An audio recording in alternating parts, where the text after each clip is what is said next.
Welcome to Meet Your Mentor. I'm Jack Scott, your host and the Chief Operations Officer of the Mentor Project.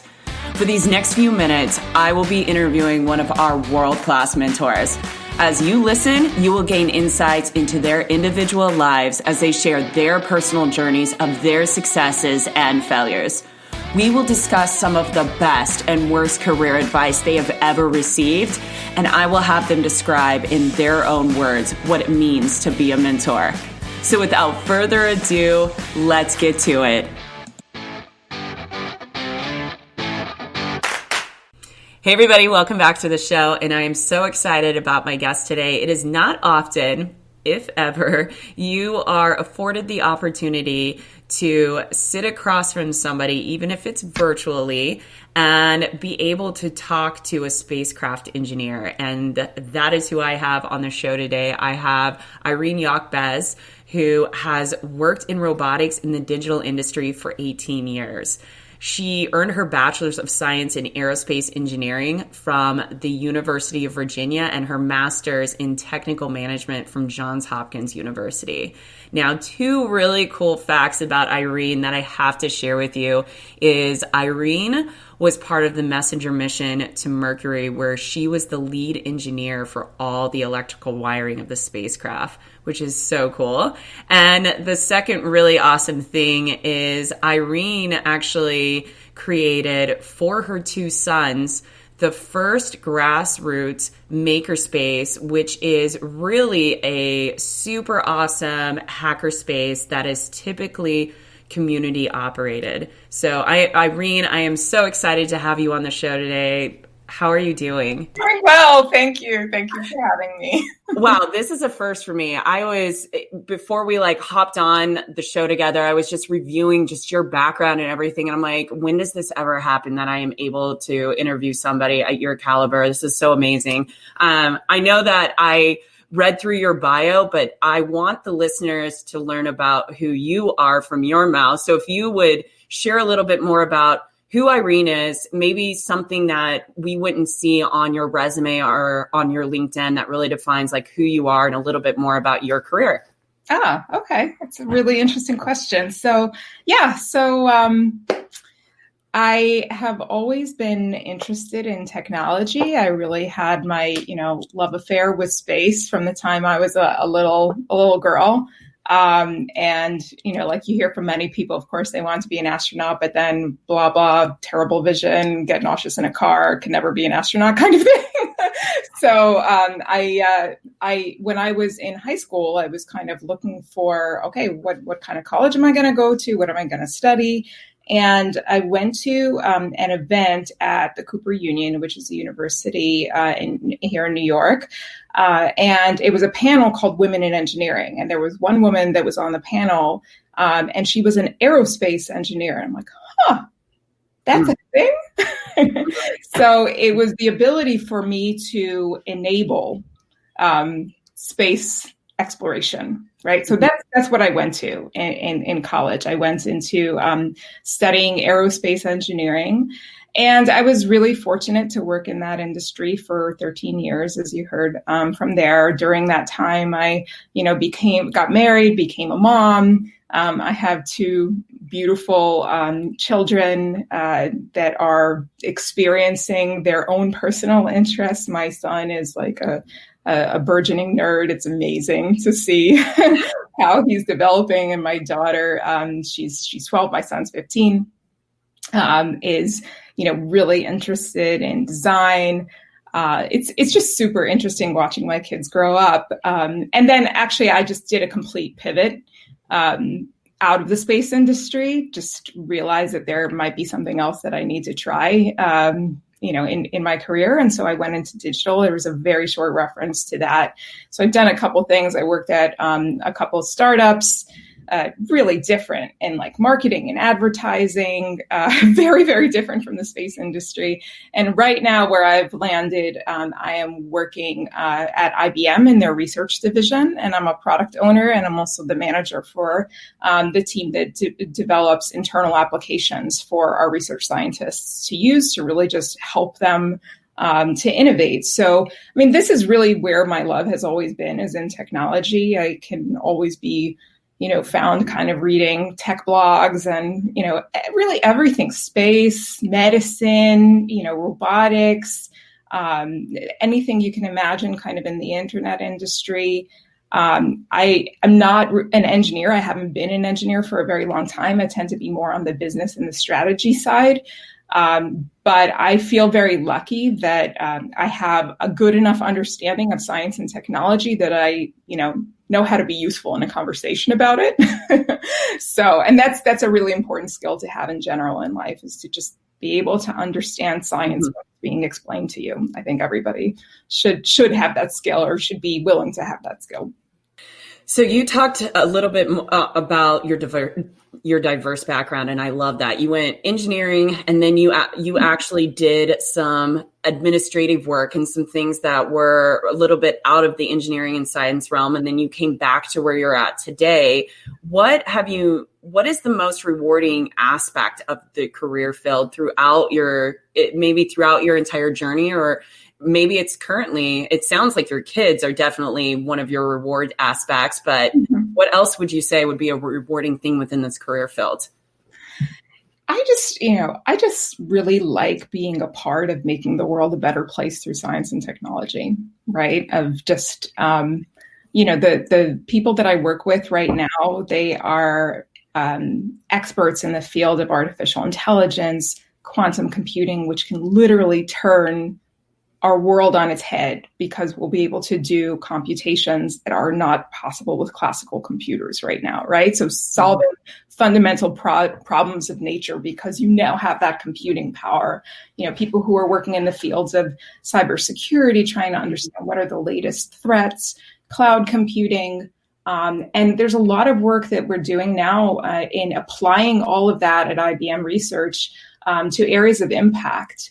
So, whether it's future of climate, future of work, future of health, tech for social and racial justice, I just feel so grateful that every day I get to help these research scientists and engineers to use their smarts to make the world a better place. So I'm actually in a really great place right now.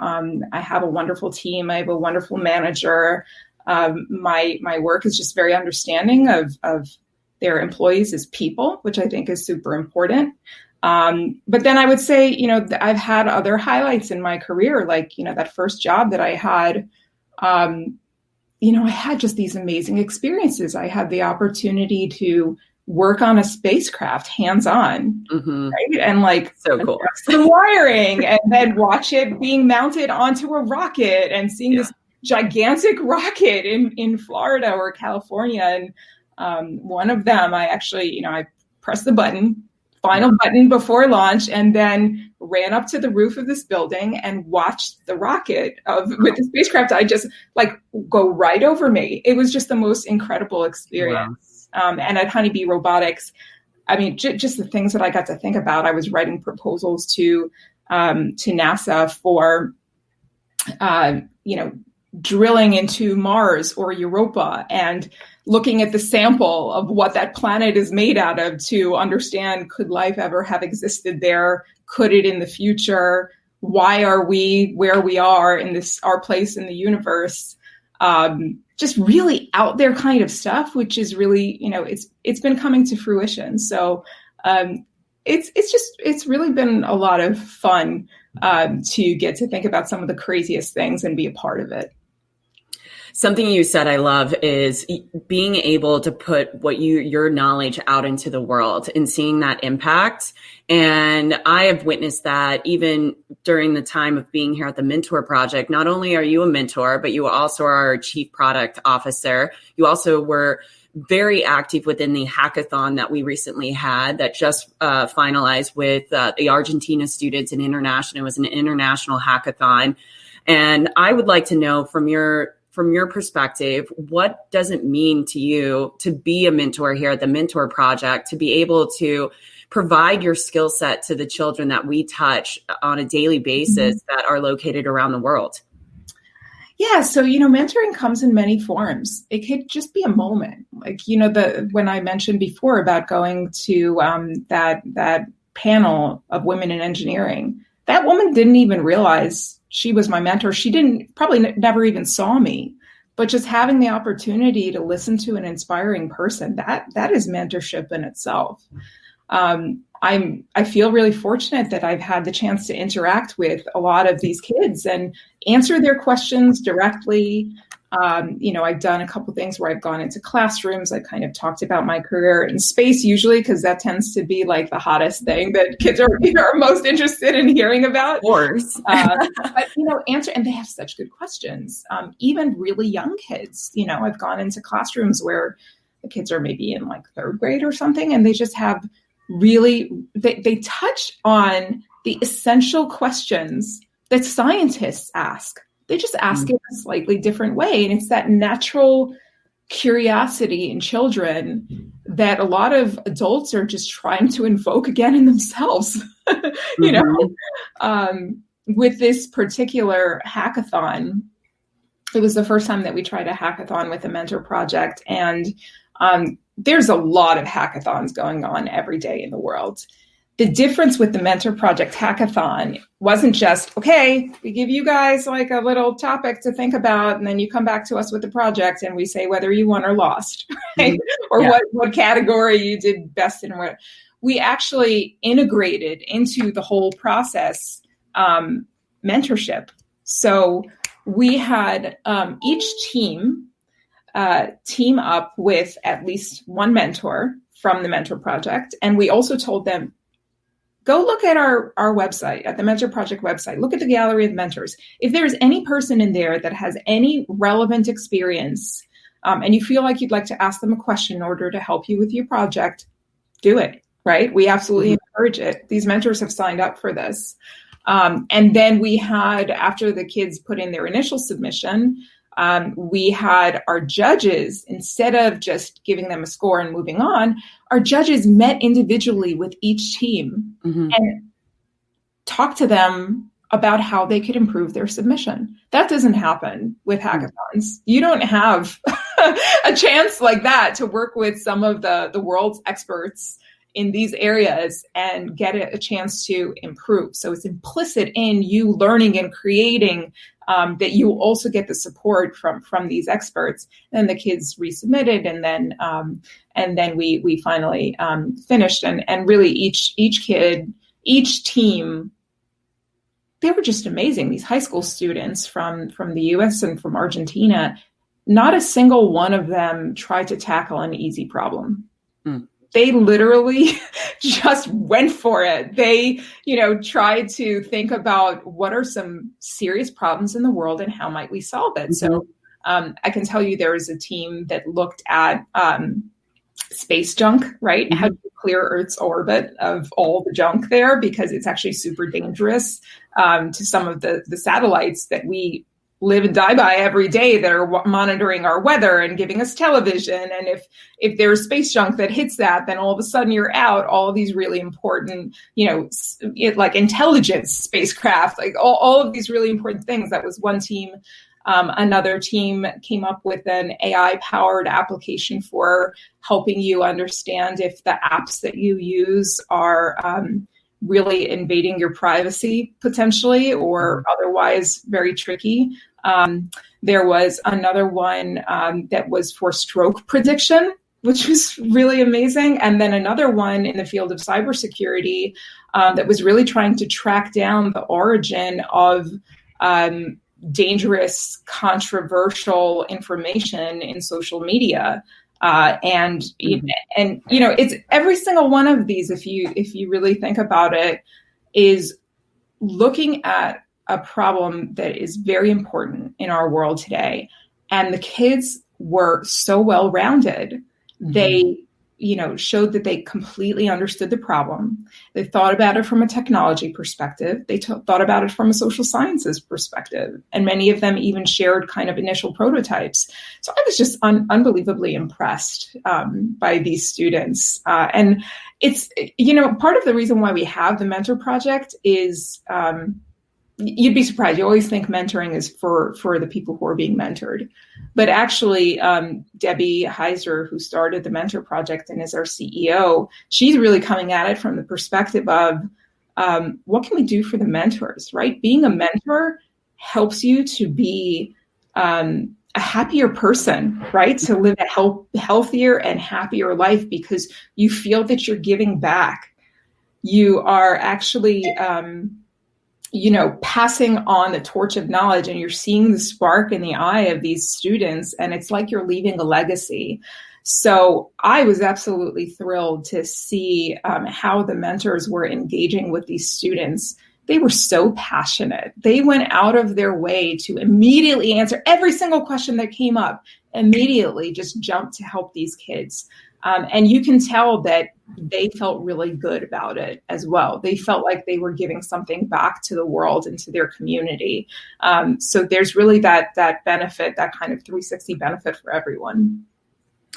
I agree with that. And you've hit on something that I also want to touch on is that, mentoring is a two-way street. Absolutely. It's you'll need to have a connection with whoever you're mentoring and the mentee. But when you find that connection and you do have that feedback, it's both ways. And it's amazing. I'm, obviously work here at the Mentor Project and being a mentor, and I worked on the hackathon till I got very sick. And I actually worked with the group that was doing the space garbage, and it was so impressive. And their first product was just so amazing. I'm completely blown away. And these are high school kids. Yeah. So I'm looking forward to seeing where they go with it. And I'm also seeing where these hackathons mature into. And you touched on a few things related to mentoring. And I want to ask you a challenging question and see what your thoughts are. If you could pick one particular word to summarize your thoughts on what it is to be a mentor, and why would you pick that particular word to make that as the summarized word?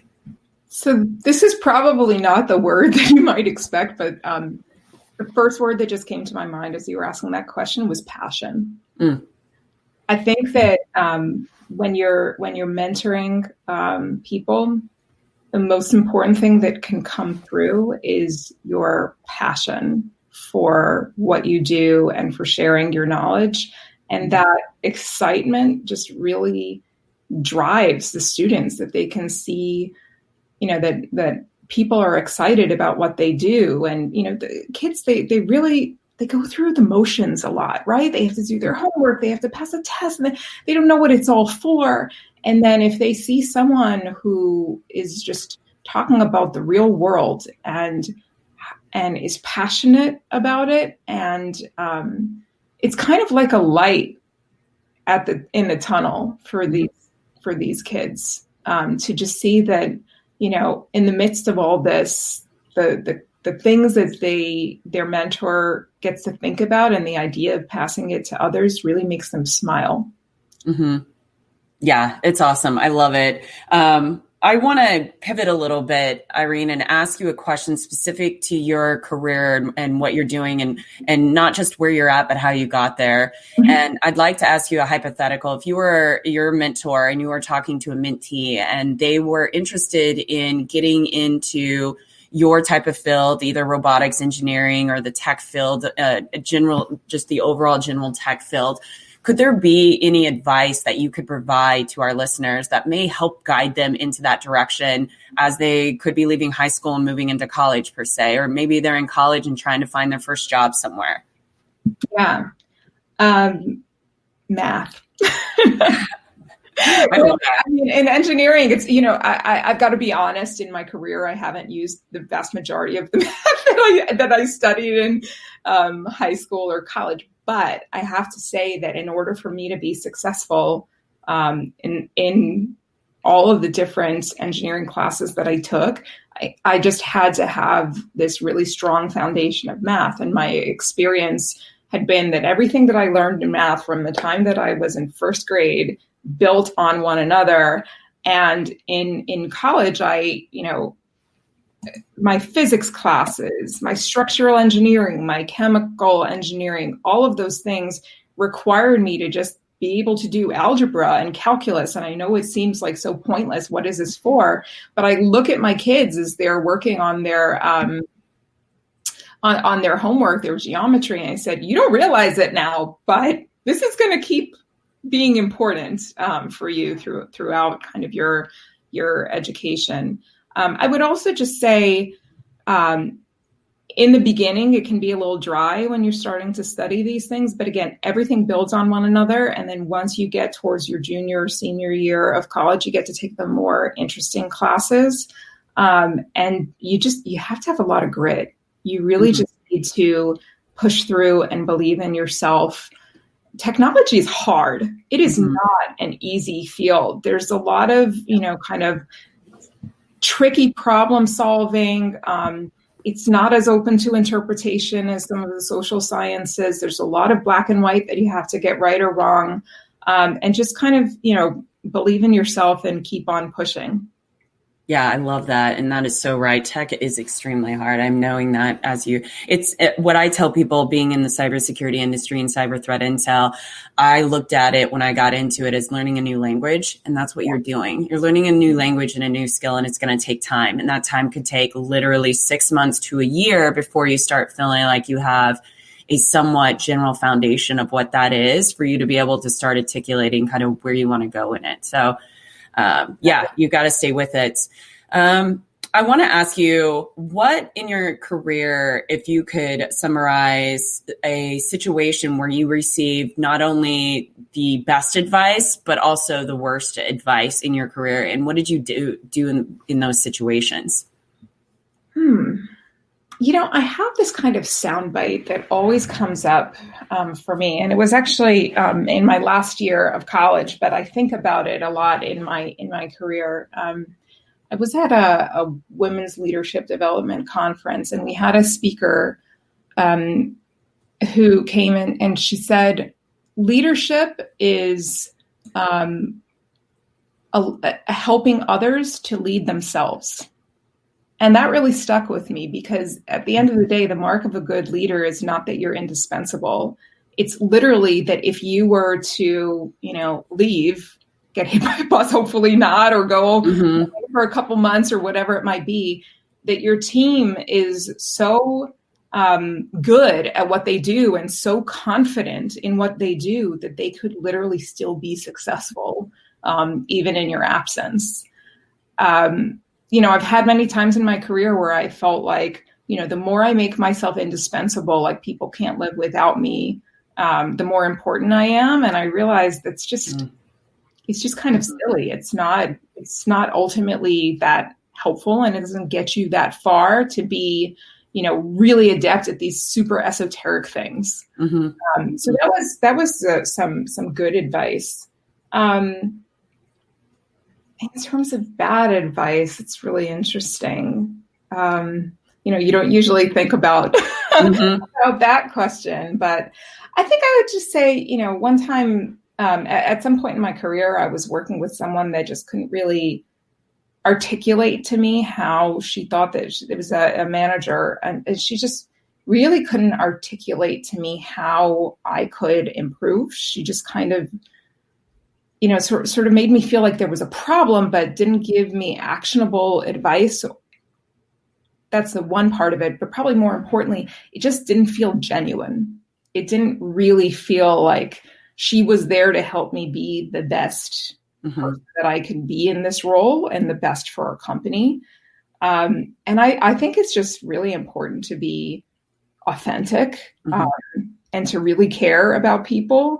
I just became a manager a few months ago, and, I'm learning a lot from IBM about leadership. I get to take a lot of management training. And I think, one of the most important things is just being realistic about helping people be the best that they can be in their careers, even if that means they're not going to be in your employ forever, right? If they keep getting better and better, and move on in their career to better roles, that's great, right? Help them become what they want to be when they grow up, right? It doesn't have to be that they're just indispensable to you forever. So I guess it's kind of like two sides of a similar coin, actually, right? Like help people to lead themselves and enable them to lead themselves. Yeah, and then trust your gut. You were talking about it's knowing your worth and being genuine to who you are, and that's really important. We are coming up on time, but before we close out of this, I want to ask you, this is my favorite question because I love the diversity of the answers, but do you have a quote that you can share with us that has been something that has either impacted you through your life, or maybe you just use it recently within your life that you would share with us and the listeners? One actually, it was from a comic strip, believe it or not. And I don't even remember Calvin and Hobbes. I don't remember which one it was, but the quote was, if your knees aren't green by the end of the day, you ought to seriously re-examine your life.